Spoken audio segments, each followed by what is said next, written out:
जय Jagannath. Doubt clear with Devesh YouTube channel में आप सभी बंधुओं का हार्दिक अभिनंदन है। 21 जनवरी 2024 में ऑफलाइन में सीटेट का एग्ज़ाम होने वाला है रविवार को। हम लोग सीटेट पेपर 2 मैथ्स का प्रिपरेशन कर रहे थे। देखिए ऑनलाइन एग्ज़ाम जो 21 और 22 में हुआ था 2021 और 22 में, उसके प्रीवियस ईयर के प्रश्नों को हम लोग अभी बना रहे थे। तो 5 जनवरी 2022 में सीटेट में पेपर 2 में ज्योमेट्री में जो क्वेश्चन आया था 45 नंबर क्वेश्चन, वो क्वेश्चन क्या है देख लेते हैं। ठीक है, अभी हम लोग एंगल निकालना सीख रहे हैं। तो बोल रहा है किसी त्रिभुज ABC में, कोई त्रिभुज है ABC, एक त्रिभुज है ABC में D भुजा BC का मध्य बिंदु है। ये एक त्रिभुज है ABC, इसमें एक बिंदु है D, ये क्या है BC का मध्य बिंदु है। BC का मध्य बिंदु है, मतलब मध्य बिंदु मतलब ये वाला हिस्सा बराबर, मतलब ये वाला हिस्सा बराबर, ये क्वेश्चन में कहा जा रहा है। आगे देखिए क्या कह रहा है, इस प्रकार है कि AD बराबर CD, और ये भी बोला गया है जो ये जो AD है ये वाला रेखा है, और ये CD के बराबर भी है, इसके बराबर भी है, ये भी क्वेश्चन में कहा जा रहा है। यदि एंगल B बराबर 37 डिग्री है, एंगल B ये वाला 37 डिग्री है, तो एंगल C का मान ज्ञात कीजिए। अगर एंगल B 37 डिग्री है तो ये वाला जो कोण है, ये वाला कोण क्या होगा, एंगल C, वही निकालना है। ठीक है, तो सबसे पहले हम लोग मध्य बिंदु क्या होता है थोड़ा सा जान लेते हैं। देखिए मध्य बिंदु को इंग्लिश में मिड पॉइंट कहते हैं, मतलब बीच वाला बिंदु, किसी भी रेखा या रेखाखंड के बीच का वो बिंदु मध्य बिंदु कहलाता है। मतलब देखिए किसी भी रेखा या रेखाखंड पर स्थित वह बिंदु, कोई भी रेखा या रेखाखंड पर स्थित वह बिंदु जो उस रेखा या रेखाखंड के दोनों किनारों से समान दूरी पर या बराबर दूरी पर स्थित होता है। जैसे ये कोई रेखा है PQ, ठीक है, और ये कोई M है मध्य बिंदु, तो ये मध्य बिंदु क्या होता है, उस रेखा का ऐसा बिंदु होता है जो इस रेखाखंड का दोनों छोर, एक बायां छोर P है, दायां छोर Q है।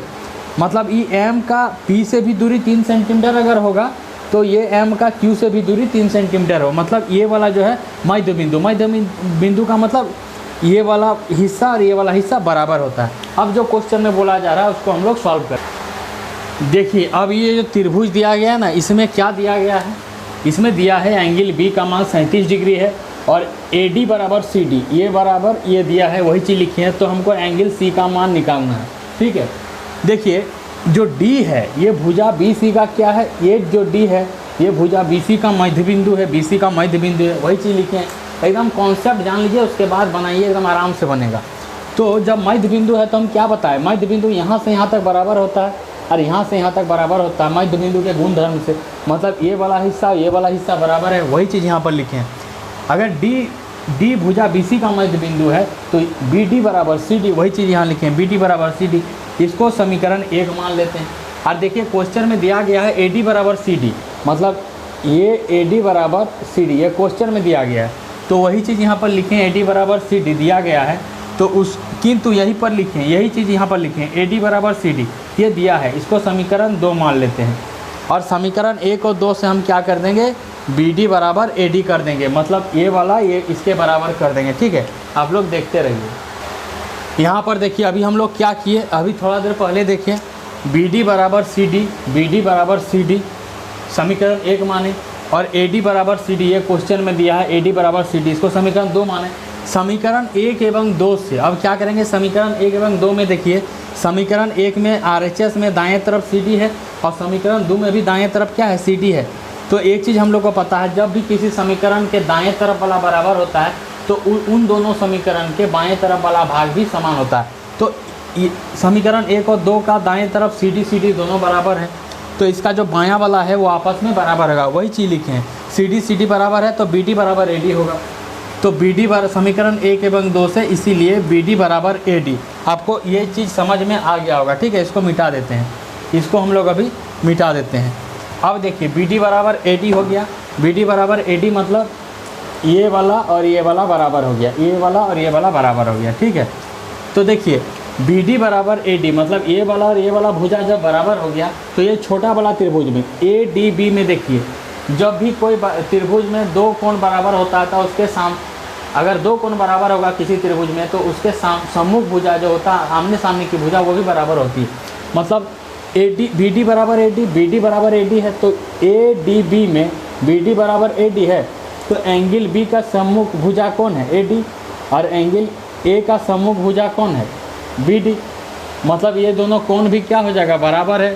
सम्मुख भुजाओं के बराबर कोण, सम्मुख भुजाओं के जो कोण होते हैं वो भी आपस में बराबर होता है। तो बी डी बराबर ए डी है, तो बी डी के सामने कौन कौन है, ये वाला है एंगल डी ए बी, और ए डी के सामने कौन कौन है, एंगल बी।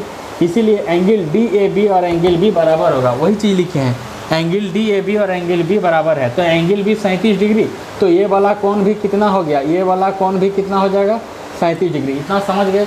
उसी तरह से क्वेश्चन में दिया है ए डी बराबर सी डी, ये वाला ए डी और ये सी डी बराबर दिया है, तो वही चीज़ लिखे हैं। तो देखिए इस त्रिभुज में भी ए डी सी में ये वाला भुजा और ये वाला भुजा बराबर है, तो इस ए डी के सम्मुख भुजा सम्मुख कोण क्या है, सी है, और डी सी के सम्मुख कोण क्या है, ये वाला एंगल ए है। तो ये वाला एंगल और ये वाला एंगल भी बराबर होगा, क्योंकि बराबर भुजाओं के सम्मुख कोण बराबर होते हैं। तो वही चीज़ लिखे हैं, ए डी बराबर सी डी, ए डी बराबर सी डी, तो ये वाला जो कोण है और ये वाला कोण बराबर है, वही चीज़ लिखे हैं, angle D A C, angle D A C और एंगल सी बराबर है, वही चीज़ यहाँ पर लिखे हैं। ठीक है, अब इन दोनों त्रिभुजों में हम क्या करेंगे, ये वाला कोण निकाल लेंगे, उसके बाद ये वाला कोण निकाल देंगे, और इस त्रिभुज में हम एंगल सी का मान निकाल देंगे। आप लोग देखते रहिए। तो देखिए अब ये वाला छोटा वाला त्रिभुज में, ठीक है, ए डी बी में हम लोग त्रिभुज ए डी बी में देखते हैं angle D A B, angle D A B लिखे हैं, angle D A B plus angle B, ये वाला कोण plus angle A D B, angle A D B बराबर 180 डिग्री होता है। हमको इस त्रिभुज का कोण, इस त्रिभुज में ये वाला कोण निकालना है। ठीक है, तो डी ए बी कितना है, 37 डिग्री अभी पता है, और ये वाला भी कोण 37 डिग्री है, और एंगल ए डी बी ये तो निकालना है, ये वाला कोण बराबर 180 डिग्री। 37 और 37 क्या होता है, 74 डिग्री, और एंगल ए डी बी ही लिखेंगे बराबर 180 डिग्री। तो एंगल ए डी बी बराबर क्या हो जाएगा, 180 माइनस 74, तो 106 डिग्री, मतलब ये वाला जो कोण है कितना है, 106 डिग्री। ठीक है, अब देखिए एंगल, ये वाला एंगल और ये वाला एंगल मिला के क्या बनाता है, 180 डिग्री रैखिक युग्मक से। तो वहाँ पर लिखे हैं हम angle A D B plus angle A D C बराबर 180 डिग्री रैखिक युग्मक। ठीक है, एक रेखा पर जो दो कोण बनता है वो रैखिक युग्मक से होता है। तो एंगल ए डी बी बराबर क्या है, 106 डिग्री, इसके बदले 106 लिखे हैं, और एंगल ए डी सी इसका पता नहीं, तो यही चीज़ निकालना है, एंगल ए डी सी, तो एंगल ए डी सी ही लिखे हैं बराबर 180 डिग्री। तो एंगल ए डी सी बराबर क्या हो जाएगा, 180 डिग्री माइनस 106 डिग्री, तो 180 में 106 घटाएंगे तो 74 डिग्री हो गया, मतलब ये वाला कोण का मान 74 डिग्री हो गया। देखिए अब इस त्रिभुज में हमको पहले एंगल सी ही तो निकालना है, क्वेश्चन में एंगल सी निकालना है, तो ये वाला कोण निकल गया, ये वाला कोण हमको प्राप्त हो गया 74 डिग्री। अब आराम से हम ये वाला कोण इस त्रिभुज में लेके निकाल देंगे, आप लोग देखते रहिए।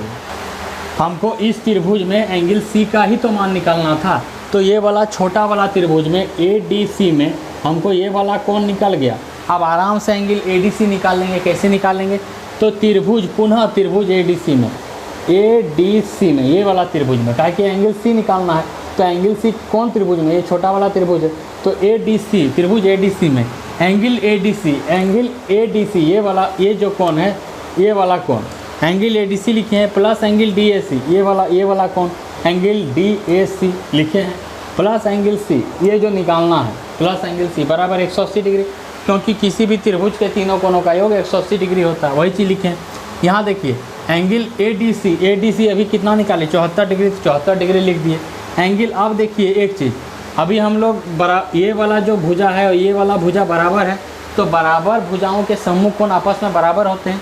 तो ये जो सी डी के सामने का जो कोण है ये वाला एंगल डी ए सी, और ए डी के सामने का जो कोण है एंगल सी आपस में बराबर होता है, पीछे बताए थे।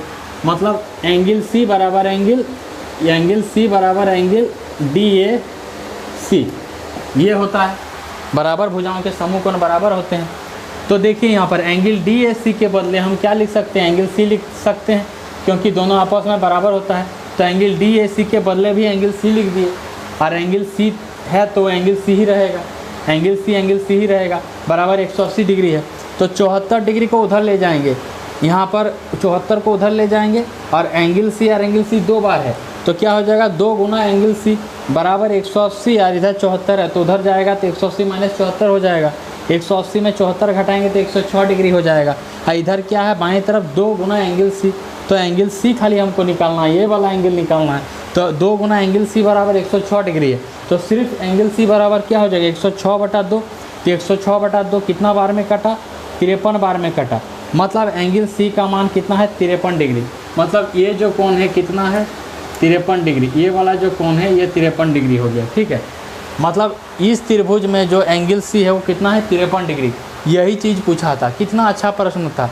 प्रश्न में बोला था ये एक त्रिभुज है जिसमें एंगल बी बराबर 37 डिग्री है और डी मध्य बिंदु है भुजा बी सी का और ए डी बराबर सी डी है। तो बताइए कि एंगल सी का मान क्या होगा। तो सबसे पहले क्या किए, ए डी बराबर बी डी कर दिए और बी डी बराबर सी डी तो मध्य बिंदु थ्योरम से होता ही है। इस त्रिभुज में से हम इस त्रिभुज में ये कोण का मान भी 37 डिग्री होता है, क्योंकि ये वाला भुजा और ये वाला भुजा बराबर होता है, बराबर भुजाओं के समूह कोण बराबर होता है। मतलब ये जितना कोण होगा ये वाला भी उतना ही कोण हो जाएगा। और जब ये दोनों कोण निकल गया तो ये वाला कोण निकाल लिए, ये वाला कोण निकाल लिए तो ये वाला कोण भी निकल गया रैखिक युग्म से, ठीक है। जब ये वाला कोण निकल गया तो ये वाला कोण रैखिक युग्म से निकल गया। बस अब इसी त्रिभुज में एंगल सी है ना, तो एंगल सी ही निकालना था। ये वाला कोण निकल गया, ठीक है, ये वाला कोण निकल गया। तो अब इस त्रिभुज में से लेके 180 डिग्री करके तीनों कोणों का योग से ये वाला कोण हम लोग निकालिए। आप देख सकते हैं कितना अच्छा प्रश्न सी-टेट के प्रीवियस ईयर में पूछा जाता है।